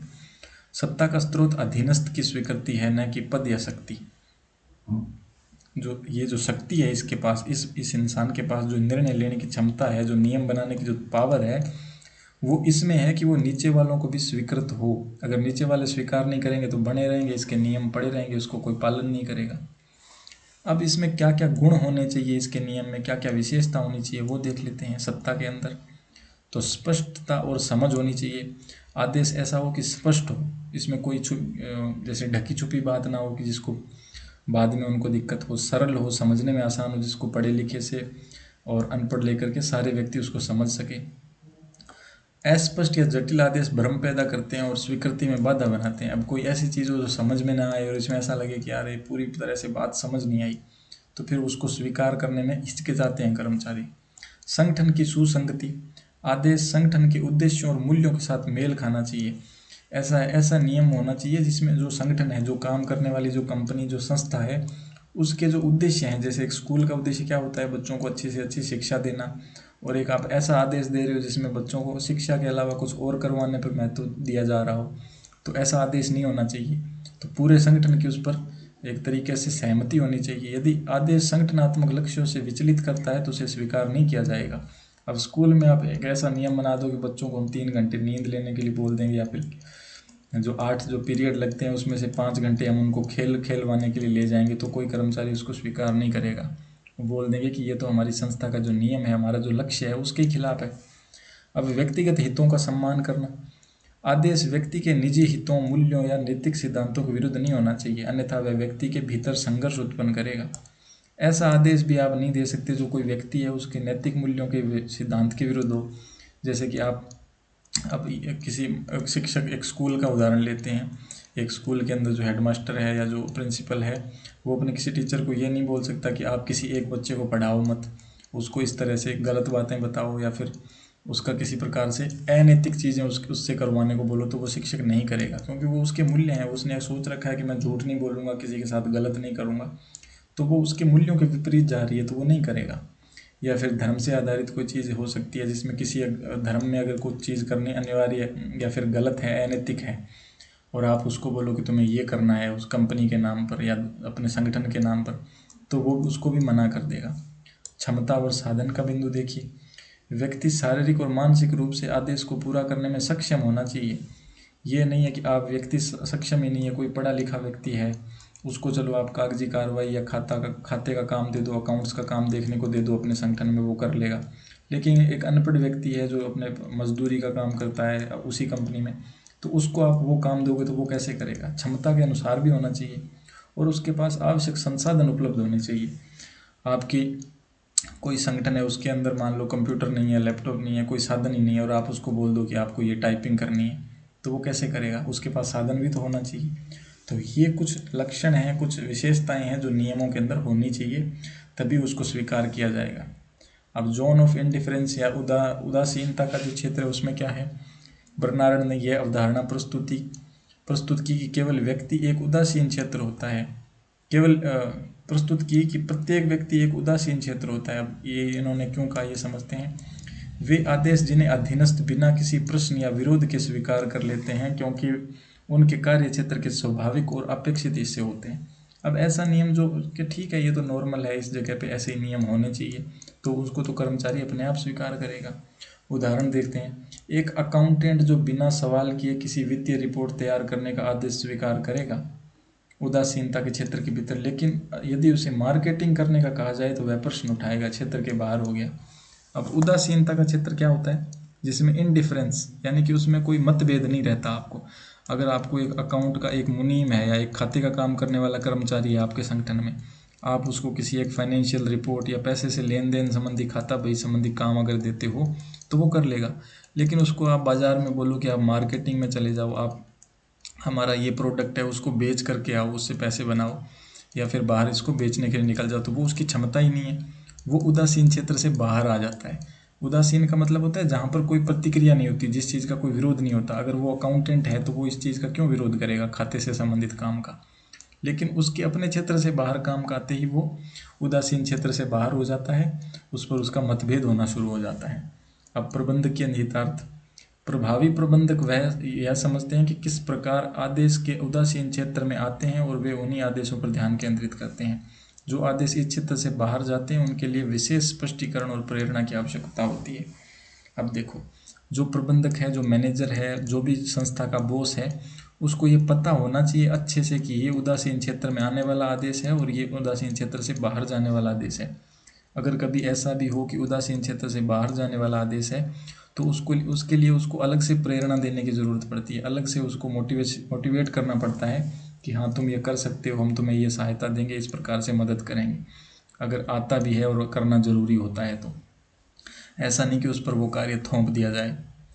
अब यहाँ पे आता है मैरी पार्कर फोलेट, इनका रचनात्मक संघर्ष और समन्वय का सिद्धांत। तो मैरी पार्कर और फोलेट को हम देखते हैं। विचारक परिचय, ये जो विचारक हैं इनका परिचय देखते हैं। मैरी पार्कर फोलेट जो है 1868 से लेकर के 1933 तक जीवित रही, ये इनका जीवन काल है। और इनको प्रबंधन की माँ कहा जाता है, जो मैनेजमेंट है किसी चीज़ का। और इन्होंने मैनेजमेंट के लिए जो नियम बनाए उसके लिए इनको मदर ऑफ मैनेजमेंट कहा जाता है, यानी कि प्रबंधन करने की जो नियम बनाने हैं, किसी संगठन को कैसे चलाना है उसको नियम बनाने वाली माता कहा जाता है इनको। या फिर मैनेजमेंट प्रोफेट कहा जाता है। वे अपने समय से बहुत आगे की विचारक थी जिन्होंने सहभागी प्रबंधन, मिलजुल कर जो मैनेजमेंट किया जाता है, सशक्तिकरण, उसका जो उसको और ज़्यादा तरक्की देने वाला, बनाने वाला, जो कर्मचारी की सहायता करने वाला प्रबंधन है, इस प्रकार का प्रबंधन बनाने की इन्होंने सुझाव और सलाह दी थी। समाधान की आधुनिक अवधारणाओं की नींव रखी। आज के समय में जो मैनेजमेंट में जो समाधान होते हैं चीज़ों के, जो नियम कानून कायदे होते हैं, उनकी इन्होंने नींव रखी। मूल दर्शन का मतलब है इनके जो विचार हैं उनका सार क्या है। फोलेट ने संघर्ष को विनाशकारी नहीं बल्कि रचनात्मक ऊर्जा और नवाचार को स्रोत माना। इन्होंने ये माना कि अगर कहीं संघर्ष होता है, एक तरह से कहीं कंपटीशन होता है, टकराव होता है, तो ये नहीं कि वो गलत है, बल्कि उन्होंने इसको ऐसे माना कि ये तो नई, इसमें अगर कोई किसी चीज़ में कंपटीशन हो रहा है, कहीं संघर्ष हो रहा है, तो वो नई चीज़ें लेके आएगा, उससे हम नई बातें सीखेंगे, हमें नया कुछ जानने को मिलेगा। उनका मानना था कि मतभेद नई और बेहतर संभावनाओं को जन्म दे सकता है। अगर दो व्यक्ति हैं एक ही संगठन में और दोनों एक दूसरे की बात नहीं मान रहे, उनके बीच में मतभेद है, तो ऐसा नहीं कि वो गलत है, ऐसा है कि अब कोई नया रास्ता निकलेगा इन दोनों को साथ में लेके आने का, और उससे हमें नई बातें जानने को मिलेगी। ठीक है, तो ये इनका मानना था। अब संघर्ष समाधान के 3 तरीके। किसी भी संगठन में अगर संघर्ष होता है तो उसको समाधान करने के इन्होंने 3 तरीके दिए थे। पहला तरीका प्रभुत्व का था, जिसमें एक तरीके से एक को प्रभावी या एक शासक के रूप में बनाने का तरीका। शक्ति या पद का प्रयोग करके जबरन अपनी बात मनवाना। शक्ति का प्रयोग करेंगे तो नीचे वाले जो कर्मचारी वो अपनी बात मानेंगे। उदाहरण देखते हैं, बॉस कहता है मेरी बात मानो नहीं तो नौकरी से निकाल दूंगा। तो ये एक तरीका हो सकता है संघर्ष को खत्म करने का। दो व्यक्ति लड़ रहे हैं और बॉस उनको बोल दे कि तुम दोनों मेरी बात मानो, झगड़ा मत करो, नहीं तो मैं नौकरी से निकाल दूंगा। तो ये एक तरीका हो गया। समस्या क्या है? यह विधि तत्कालीन समाधान दे सकती है, लेकिन यह हारने वाले पक्ष में आक्रोश और प्रतिरोध और कटुता उत्पन्न करती है। दीर्घकाल में यह संबंधों को नुकसान पहुंचाती है। अब देखो, दो व्यक्ति है, अगर एक की बात सही है दूसरे की बात गलत है, जो इसमें हार जाता है, ये सब बात मान के चलो एक बार को उनका जो झगड़ा है वो निपट जाता है, पर लंबे समय में जो हार गया ना, उसके दिमाग में आक्रोश उत्पन्न हो जाएगा, एक तरीके से बदले लेने की भावना जो है वो पैदा हो जाएगी। तो ये इसका नुकसान है। और फोलेट का मत क्या है कि ये सबसे खराब तरीका है। फोलेट ने क्या कहा है कि कोई भी संघर्ष अगर संगठन में होता है, आपस में मतभेद होता है, लड़ाई झगड़ा होता है, तो इसको ये पावर दिखा करके या फिर अपनी शक्ति का उपयोग करके जो है वो इसको सलटाना जो है वो सबसे गलत तरीका है। समझौता दूसरा तरीका है, कॉम्प्रोमाइज़ करवाने का। थोड़ा तुम छोड़ो थोड़ा तुम छोड़ो, दोनों पक्ष अपनी अपनी मांगों में कटौती करते हैं। कि मान लो किसी कर्मचारी को फीस को लेकर या उसकी जो सैलरी है उसको लेकर झगड़ा हो रहा है कि ये काम मैं करूँगा जो 50 रुपये में हो रहा है और ये काम मैं करूँगा जो 80 रुपये में हो रहा है। तो उन दोनों को ऐसे समझाओगे कि तुम 60 रुपये ले लो और तुम 70 रुपये ले लो। दोनों को थोड़ा थोड़ा मिलजुल के अपना अपना एक तरह से एक बैलेंस बनाना होता है उनके बीच। मैनेजर चाहता है कि कर्मचारी 10 घंटे काम करे, कर्मचारी चाहता है कि 8 घंटे काम करे, तो दोनों को 8 घंटे का समझौता करवाओ। 2 घंटे मैनेजर के कम करो और 2 घंटे उनको ज़्यादा दो। ऐसा नहीं कि किसी एक की बात पर फैसला करो। दोनों पक्ष कुछ खो देते हैं, कोई भी पूरी तरह संतुष्ट नहीं होता। यह एक अस्थायी और असंतोषजनक समाधान है। अब समाधान इससे भी हो जाएगा, पर ऐसा नहीं कि लंबे समय तक चलता रहेगा। थोड़े टाइम बाद वो समस्या आ जाएगी कि नहीं नहीं, मुझे तो 6 घंटे काम करना है। अब इस पे फोलेट का मत क्या है? फोलेट क्या कहती हैं इसके बारे में? यह प्रभुत्व से बेहतर है लेकिन आदर्श नहीं है। ये रोब जमाने से तो अच्छा है कि मैं तुम्हारा बॉस हूँ, मैं तुम्हें नौकरी से निकाल दूंगा, लेकिन ये ऐसा भी नहीं है कि सबसे बेहतर तरीका, सबसे अच्छा तरीका नहीं है, लेकिन ये इस तरीके से बढ़िया है। अब एकीकरण है, इंटीग्रेशन, ये सबसे अच्छा तरीका माना गया है।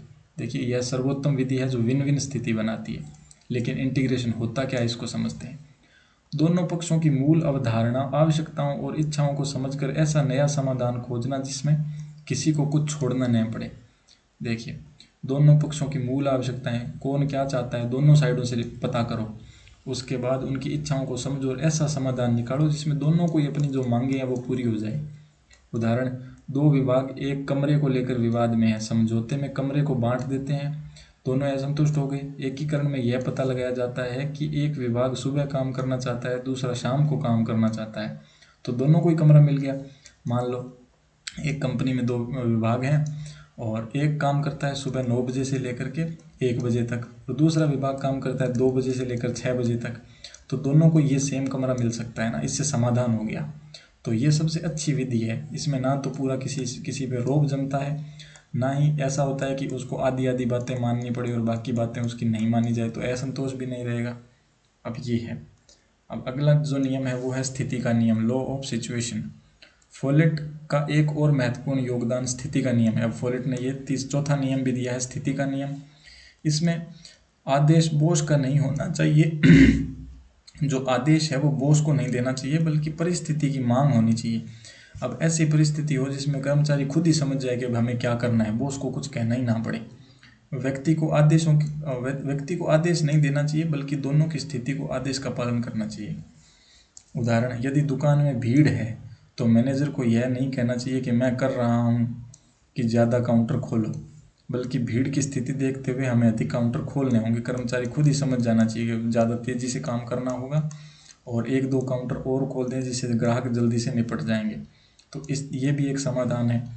इससे कर्मचारी का स्वाभिमान नहीं टूटता, क्योंकि वह व्यक्ति आदेश नहीं बल्कि वस्तुनिष्ठ परिस्थिति का पालन कर रहा है। अब ऐसा नहीं है कि उसको ये लगे कि यार इसने मेरे ऊपर रौब जमाया है, इसने मुझे आदेश दिया, बल्कि वो खुद ही समझ जाए कि यार हालत ही ऐसी है कि ये काम तो करना ही था। तो ये था मैरी पार्कर फोलेट का रचनात्मक और समन्वय का सिद्धांत, जिसमें उन्होंने बताया कि संघर्ष को कैसे ख़त्म करना है। और अब हम देख रहे हैं कर्मचारियों की मनोवैज्ञानिक आवश्यकताएं। जो कर्मचारी होते हैं, किसी संस्थान में काम करने वाले व्यक्ति होते हैं, उसकी मनोवैज्ञानिक क्या क्या आवश्यकताएं होती हैं, उनकी जो मन में जो इच्छाएं होती हैं उनकी पूर्ति के लिए क्या क्या चीज़ें होती है जो जरूरी है। अब बर्टन आर क्लार्क ने जोर दिया कि संगठन की सफलता इन 6 मनोवैज्ञानिक आवश्यकताओं की पूर्ति पर निर्भर करती है। ये हमें 6 एक मनोवैज्ञानिक आवश्यकताएं दी गई हैं। अगर किसी संगठन में एक कर्मचारी के मन की ये 6 बातें मान ली जाए और उनकी पूर्ति करें तो संगठन में कोई दिक्कत नहीं होगी, कोई टकराव नहीं होगा, कोई संघर्ष नहीं होगा। वो कंपनी, वो संस्था अच्छे से चलेगी क्योंकि उसके कर्मचारी संतुष्ट हैं। महत्वपूर्ण बनने की भावना, इसमें क्या है, उसे महसूस हो कि उसके योगदान के बिना कार्य प्रभावित हो सकता है।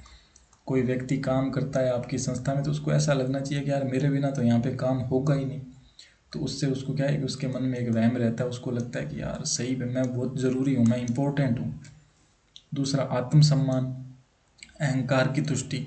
सम्मानजनक व्यवहार से कार्य क्षमता बढ़ती है। अगर आप किसी से तू तड़ाक से बात करोगे, उसके साथ सही से बातचीत नहीं करोगे तो उससे वो कार्य करने की क्षमता बढ़ेगी, वो पूरे मन से काम नहीं करेगा। जबकि उससे उल्टा आप करो, उसके साथ अच्छा व्यवहार करो, सही से बोलो, उसको पूरी इज्जत दो तो वो सही से काम करेगा। ये दूसरी मनोवैज्ञानिक आवश्यकता है।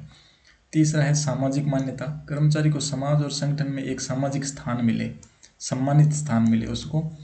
जैसे अगर आपके संगठन में छोटे से छोटा कर्मचारी एक पियोन है, जो एक मतलब 4th ग्रेड कर्मचारी, या अगर कहीं चपरासी है तो उसको भी ऐसा काम दो या ऐसी मान्यता दो, इस तरह से उसको काम दो कि आपका काम भी जरूरी है।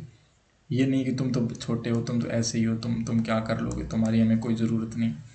अब स्नेह का आदान प्रदान, कार्यस्थल पर सहयोग, मित्रता और मानवीय संबंध स्थापित हो। काम के जो स्थल है, जो ऑफिस है, उसमें ऐसा माहौल होना चाहिए कि सब एक दूसरे के जान पहचान वाले हैं, एक दूसरे के दोस्त हैं। ऐसा नहीं कि कोई बॉस बन गया और कोई उसके नीचे कर्मचारी बन गया। तो ये भी एक मनोवैज्ञानिक आवश्यकता है। सुरक्षा एवं शांति, भविष्य की अनिश्चितताओं से मुक्ति, जैसे बीमारी, बुढ़ापे में वित्तीय सहायता। कोई ऐसी संगठन है, कोई कर्मचारी उसमें काम करता है तो उसको ये महसूस हो कि अब तक तो मैं यहाँ पे काम कर रहा हूँ, तब तक तो मेरी कमाई हो रही है, अगर मैं बूढ़ा हो गया या बीमार हो गया तो मुझे कोई पैसे का लाभ कहाँ से मिलेगा, या फिर मेरी जो आर्थिक ज़रूरतें हैं वो कैसे पूरी होगी। तो अगर ऐसा भी कोई कंपनी अगर करती है, जैसे सरकारी जो नौकरियाँ होती है उसमें क्या होता है, बीमा भी होता है और सरकार उनको जो स्वास्थ्य के जो लाभ हैं वो भी देती है। यानी कि अगर वो बीमार पड़ गया तो उनका जो उपचार है वो भी सरकार करवाती है, और बुढ़ापे में उनके लिए पेंशन की भी व्यवस्था होती है। तो सरकारी नौकरी को सबसे अच्छा क्यों मानते हैं अपने, कि उसमें सुरक्षा और शांति होती है। अब अभिलाषा है, उसकी जो इच्छा है, उसके जो सपने हैं, उसको भी ध्यान में रखना जाना चाहिए। ऊंचे पद और बेहतर अवसरों पर पहुंचने की स्पष्ट संभावना होनी चाहिए कि मैं अगर कल को यहाँ पे अच्छे से काम करता हूँ तो मेरा प्रमोशन भी होना चाहिए। मैं अगर छोटा कर्मचारी हूँ तो मैं कल को खुद मैनेजर भी बन सकता हूँ। तो ये संभावना होनी चाहिए। ऐसा नहीं कि मैं कितना ही काम कर लूँ, मेरी तो कोई संभावना ही नहीं है, मुझे तो पूरा जीवन इसी नौकरी पे काम करना, चाहे कितना अच्छे से काम करूँ या खराब काम करूँ, तो वो फिर क्यों ज़्यादा मेहनत नहीं करेगा। तो ये थी 6 मनोवैज्ञानिक आवश्यकताएं। यानी कि ऐसा नहीं है कि उसके बाहर उसको भौतिक ज़रूरतें हैं, पर उसके मन में जो चीज़ें हैं उनकी आवश्यकताएं, उनको मन को शांत रखने के लिए जो ज़रूरी हैं वो ये बातें थी। उसके बाद प्रशासनिक क्रियान्वयन के 11 सुझाव। प्रशासनिक क्रियान्वयन जो मतलब मैनेजमेंट जो होता है उसमें किस प्रकार से उसको करना चाहिए ताकि सही से सब कुछ चलता रहे, उसके लिए हमें यहाँ पे सुझाव दिए गए हैं 11 सुझाव। तो इसमें पहला सुझाव है सौहार्दपूर्ण वातावरण, यानी कि कर्मचारियों के भावनात्मक और सहयोगी माहौल बनाए रखना। लड़ाई झगड़ा, भाईचारे वाला माहौल होना चाहिए, ना कि एक दूसरे से बैर भावना या फिर किसी तरह का प्रतिरोध हो। मैत्रीपूर्ण संबंध, अधिकारियों और कर्मचारियों के बीच दूरी कम नहीं होनी चाहिए। ऐसा नहीं हो कि बड़ा अधिकारी है वो तो बोलता ही नहीं है छोटे कर्मचारियों से, ऐसा माहौल भी नहीं होना चाहिए। माहौल ऐसा हो कि अपने परिवार जैसा माहौल हो, चाहे कर्मचारी बड़ा हो चाहे छोटा हो, सबसे मिले जुले एक तरह से मित्रवत व्यवहार करें। सेवा पुस्तिका में स्पष्टता, फोटो, जन्म तिथि, उसके पद का नाम, दंड या पुरस्कार, उसको क्या दिया जा रहा है, उसकी एकदम स्पष्ट होना चाहिए सब कुछ। ऐसा नहीं कि कोई नियम लिखा नहीं गया है और ऐसे ही जैसे समझ आया वैसे सब कुछ कर लिया। उचित अवकाश प्रावधान, हफ्ते में 7 दिन काम करके, साल के 365 दिन काम करके कोई खुश नहीं होता। उसको भी चाहिए कि उसको कहीं शादी विवाह पार्टी या फिर अपने सामाजिक किसी संगठन में जाना है तो उसको छुट्टी भी मिले, अगर वो बीमार हो जाता है तो उसको छुट्टी भी मिले। और सवैतनिक जो छुट्टियाँ हैं उसका भी प्रावधान हो कि आपको छुट्टी भी मिले और उसके दिन पैसा भी ना कटे। तो ये भी एक अच्छा प्रबंधन है, मैनेजमेंट का अच्छा तरीका है, अच्छा सुझाव है। तो यहाँ हम क्या देख रहे हैं, मैनेजमेंट या फिर एक तरह से प्रबंधन करने के जो लिए सुझाव हैं वो देख रहे हैं। कार्य गुणवत्ता आधारित पदोन्नति, पदोन्नति का आधार कार्य की गुणवत्ता हो, न कि केवल चापलूसी। एक व्यक्ति है जो बॉस को अच्छी अच्छी बातें बोलता है, सर आप अच्छे हो, आप बहुत अच्छे हो, इस तरह करने वाले व्यक्ति को प्रमोशन नहीं मिलना चाहिए, बल्कि जो काम अच्छा करता है उस व्यक्ति को प्रमोशन मिलना चाहिए, उसको लाभ मिलना चाहिए, उसको जो प्रेरणाएं हैं, वेतन भत्ते, वो सब उसको मिलने चाहिए। स्थायीकरण, कर्मचारियों की नौकरी की संख्या कम से कम 2 साल पक्की हो ताकि भय खत्म हो। अब सरकारी नौकरी जैसे तो नहीं हो सकता कि आपको पूरी लाइफ टाइम आपकी नौकरी पक्की है, आपको कोई नौकरी नहीं छीन सकता। अगर प्राइवेट जॉब भी है तो जो प्राइवेट जो संस्था है उसके मालिक को या उसके बॉस को ऐसी व्यवस्था करनी चाहिए कि कम से कम 2 साल तक कर्मचारी को पूरा आश्वासन मिले कि 2 साल तक हम आपको नौकरी से नहीं निकालेंगे, अगर आपका व्यवहार सामान्य रहता है। अगर कोई गड़बड़ घटना कर दे फिर बात अलग है, लेकिन सामान्य स्थिति में आपको हम 2 साल तक नौकरी की गारंटी देते हैं। तो उससे क्या, उसको एक स्थायित्व की भावनाएं आएगी, वो असुरक्षित महसूस नहीं करेगा। पारदर्शिता, निर्णय लेते समय सबको विश्वास में लेने और जानकारी साझा करें। निर्णय कोई भी जो नियम बनाते हैं उसके समय सबकी राय लें, हमने ऊपर देख ही लिया है। सकारात्मक पुनर्बलन, मेडल, प्रशंसा पत्र और अन्य पुरस्कारों से कर्मचारियों को प्रोत्साहित करना चाहिए।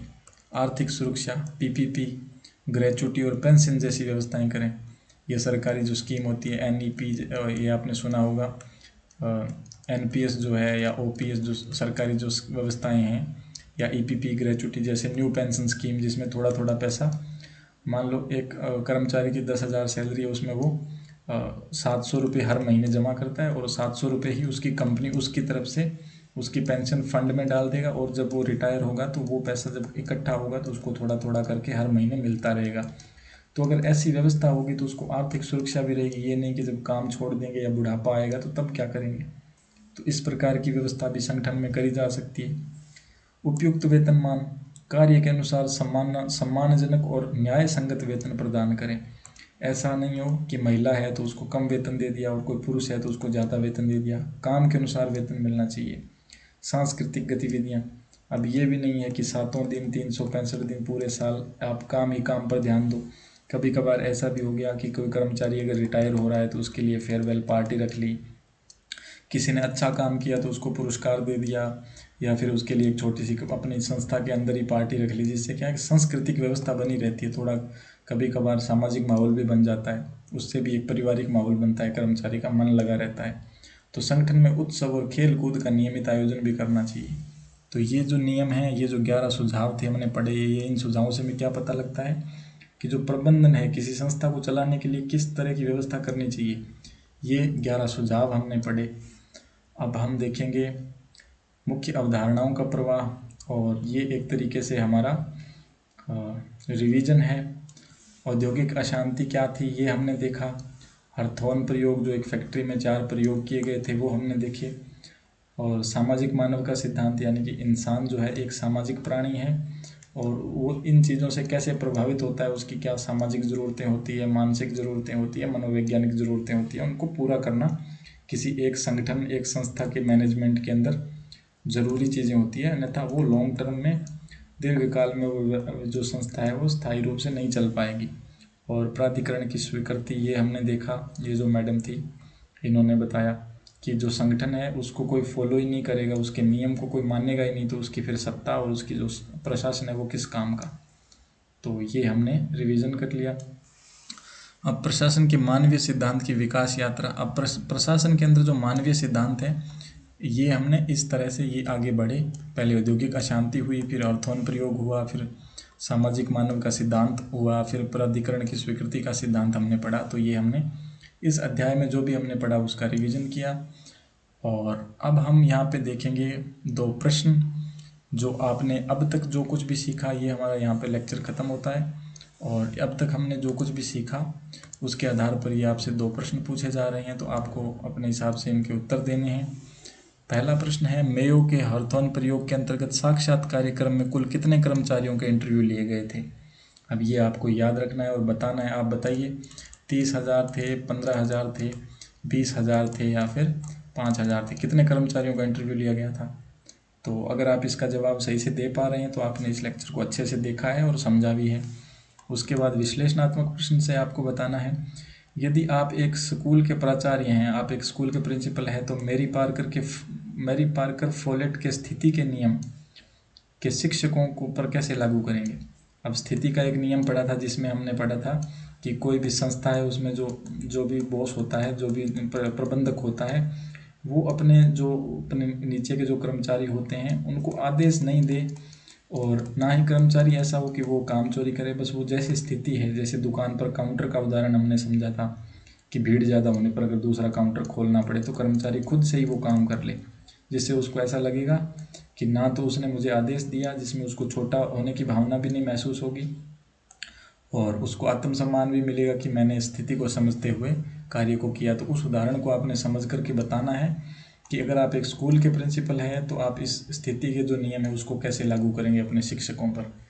और ये जो दोनों प्रश्न है आपका इसका उत्तर देना है। आप एक नोटबुक और पेन लेकर के इसका प्रश्न लिख सकते हैं, इसका उत्तर।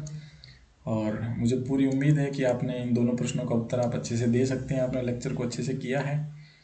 और आपका बहुत बहुत धन्यवाद इस वीडियो लेक्चर में बने रहने के लिए। ये हमारी सीरीज़ जो है उसका वीडियो जो है ये यहाँ पे समाप्त होता है। आपको एक सलाह दी जाती है कि शिक्षा का अर्थ केवल डिग्री लेना नहीं है बल्कि एक बेहतर इंसान बनना है। इस अध्याय में हमने सीखा कि प्रशासन लोगों का नाम है, कागज़ों का नाम नहीं। नियम, कानून, कायदे वो सब प्रशासन नहीं होता, उसमें काम करने वाले लोग किस प्रकार के हैं उसकी भावनाओं का ध्यान रखते हुए प्रशासन किया जा सकता है। अपने जीवन में हमेशा दूसरों की भावनाओं को सम्मान करें। ये नहीं कि छोटा है, मुझसे नीचे का कर्मचारी है तो मैं उसको कुछ भी बोल सकता हूँ, तो मैं तो तुम्हारा बॉस हूँ। ये हमें ऐसा नहीं, अपने जीवन में भी ऐसा नहीं बनना है, ठीक है। यही आपकी असली सफलता होगी। लेक्चर सीरीज में निरंतर बने रहे और अगला अध्याय भी रोचक होगा। तो हम अगला जो आपका 8th जो चैप्टर है वो भी जल्दी ही करेंगे।